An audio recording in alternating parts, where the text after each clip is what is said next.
Assalomu alaykum kanalimiz a'zolari. Navbatdagi skromniy darvozamizni hop ustanovka jarayonlari tugadi. Odatdagidek 2 listlarda qilib berganmiz. 10 li shumka bo'lgan. Hop yondorlari уже 10 ga 10, 2 ga 2 stenkada qilib berdik. Lazerlarni ham ko'rishlari mumkin, skvajnolarni chiroyli qilib berdik. Hop, kalitkalari addenli bo'lgan yondorda hop 1.20 qilib berganmiz. Odatdagidek zamonlari zubir zamurda ochilib yopilishlari. Mana orqa ko'rinishlari mana shunaqa bo'ladi. Mana bu kattasi tekis bo'ladi.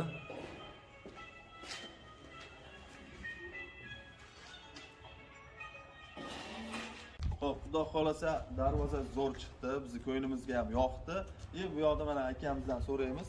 Darvozamiz egalari aka, xudo xolasa darvozalar yoqdimi? Darvoza yaxshi xudo xolasa, qo'g'masdan notkomni hojat qildiringlar. Qo'ldagicha xudo xolasa chiroyli qilib beramiz aka. Yoqqan bo'lsa bo'ldi sizga aka. Xudo xolasa, rahmat.